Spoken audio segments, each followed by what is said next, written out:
अन्य महापुरुष भी हैं, औरों को भी बोलना है, तो हमारा सबसे पहले नंबर दे दिया। और हमारे पूर्व तो जो भाई जिनको आदरणीय श्री गंगाधर पाठक जी बोलते हैं, वो तो मर्मज्ञ ही हैं, कर्मकांड के मर्मज्ञ हैं, वो कोई विषय उनसे छूटा हुआ नहीं। हरिओम। वो बड़े बड़े मंच पे आसीन हैं, इनका आनंद लें और हम आप सब आनंद लें। ये तो महापुरुषों की ही छत्र छाया है। जैसे बेल होता है ना, किसी के सहारे से आगे नहीं बढ़ता, यहां अगर महापुरुष न वास करें तो हम लोगों को आनंद नहीं आएगा। इसके हर प्रमाण में आप संत ही अग्रणी हैं। इन महापुरुषों को यही प्रणाम करके अपनी वाणी को विराम दें। दरबार लगा ही रहता है, दरबान बदलते रहते हैं। बड़ा ही अच्छा हम लोग आए हैं, कुछ कर चलिए, कुछ ले चलिए, कुछ दे चलिए, यही स्थिति है। भगवान को प्राप्त कर लीजिए, यही नरोत्तम का आवश्यकता है। सज्जनों, इसी क्रम को आगे बढ़ाते हुए हमारे बीच में श्री बाल मुकुंद देवाचार्य जी महाराज सिद्धि समझ नहीं आ रहा। योगम क्षेमम बहाम में हम क्यों कहा, ददाम हम कह देते तो मान जाते। तभी भगवान छोटे से नंद नंदन श्री कृष्ण के उपासक थे, तो उस दिन कुछ घर में नहीं था उनके, और छोटी सी पोटली जो है बांध के जो है जाते हैं, देखने में बहुत छोटी है और सब घर भयो। और भगवान को जब देखा है तो अरे उन्होंने कहा ये रक्त कैसा चल रहा है लाला तुम्हारे इसमें, क्या गुरुजी ने मारा?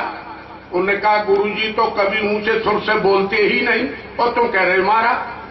तो आज तो गुरुजी नहीं मारा, क्योंकि जो पेन होता है गुरु वो चाकू जैसा भी काम करता है।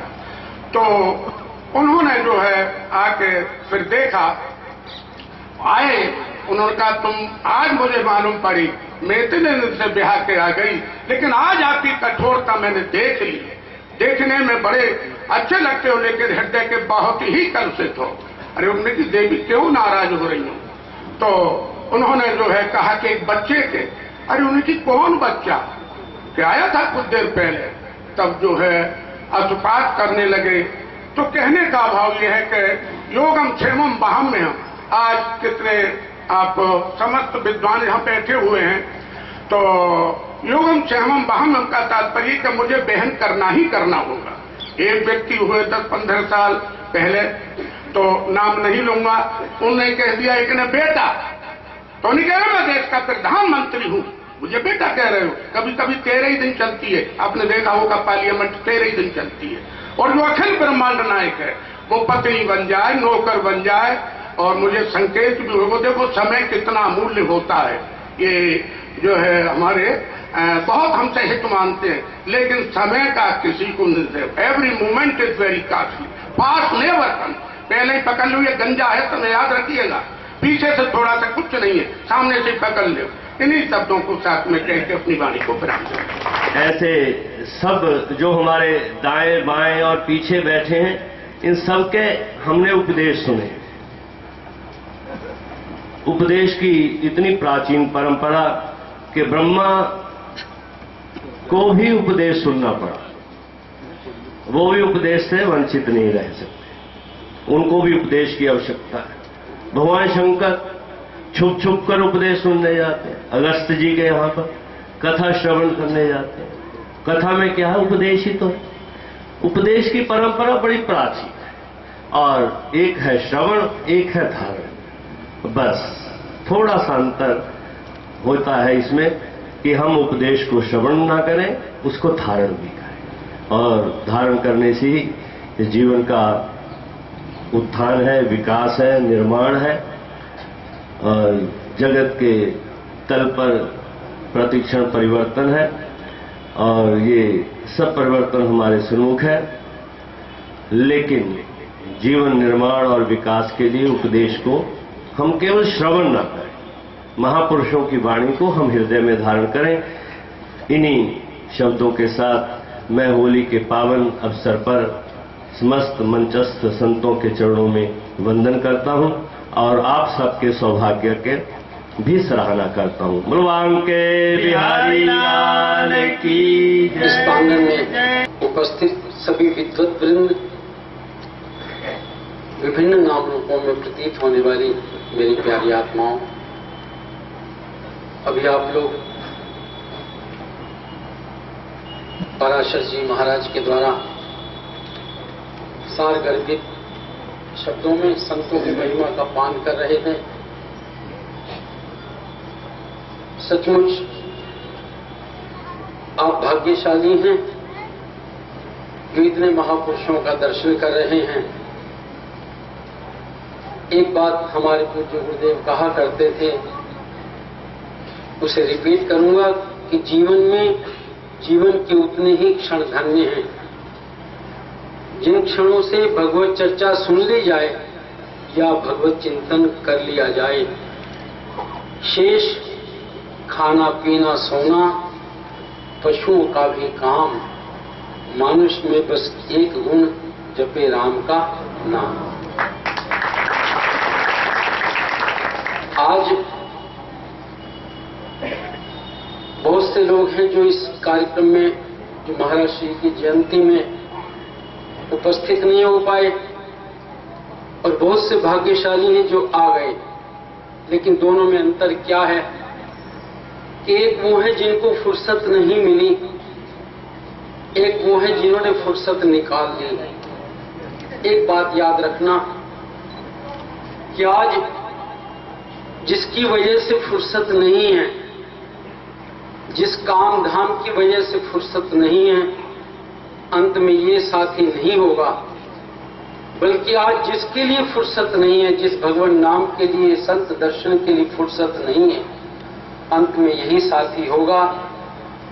जितनी भी, और ये लोग सोचते हैं कि चलो थोड़ा और कर लो, कपट से और इकट्ठा कर लो, जिनके साथ बेईमानी करते हैं ये सोच के करते हैं कि पराए हैं। लेकिन एक बात याद रखना, जिनके साथ बेईमानी कर रहे हो, माना कि ये अपने नहीं है। जिनके साथ बेईमानी कर रहे हो, माना कि ये अपने नहीं है, लेकिन जिनके लिए कर रहे हो ये भी अपने नहीं है। अंत में ये भी साथ जाने वाले नहीं है। जाएगा तो आपका शुभ कर्म ही जाएगा, और अगर अब भी ना जगे, अनेकों जन्मों की बिगड़ी इस जन्म में बन सकती है, लेकिन अब की बिगड़ी आगे भविष्य में बनने की कोई आशा नहीं है।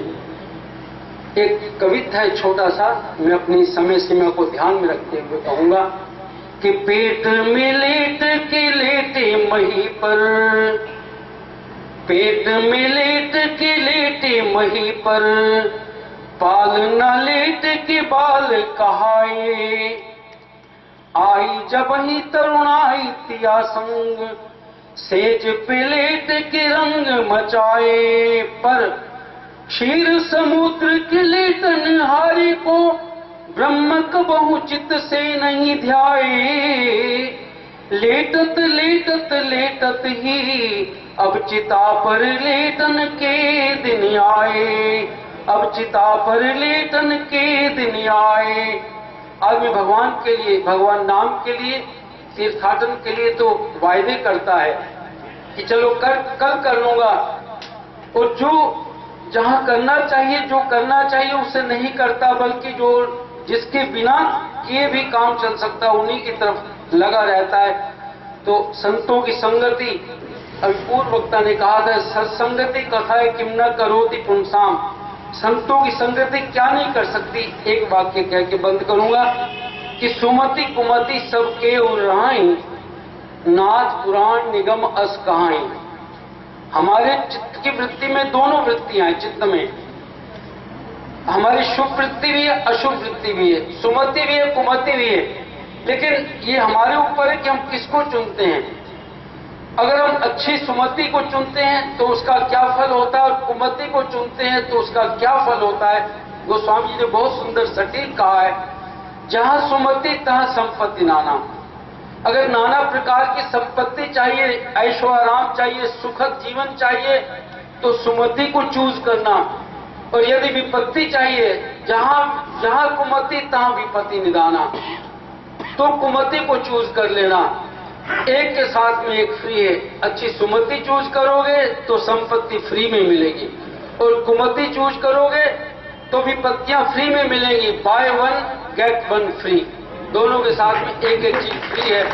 इसलिए अच्छा है कि संतों के दर्शन करो, ये अपने समय का सदुपयोग करो, उतने ही क्षण धन्य जितने प्रभु की भक्ति में लगा दी जाएं। इन्हीं शब्दों के साथ अपने वाणी को विराम देते हुए और महाराज श्री की आज जयंती है, युग पुरुष स्वामी रामानंद जी महाराज की आज जयंती है, उस उपलक्ष्य में अपनी पुष्पांजलि उनके श्री चरणों में भेंट करता हूँ। ओम मैं समझ रहा हूँ भोजन का समय हो रहा है, भूख लग गया है, फिर भी आवाज में तो कमी नहीं होनी चाहिए।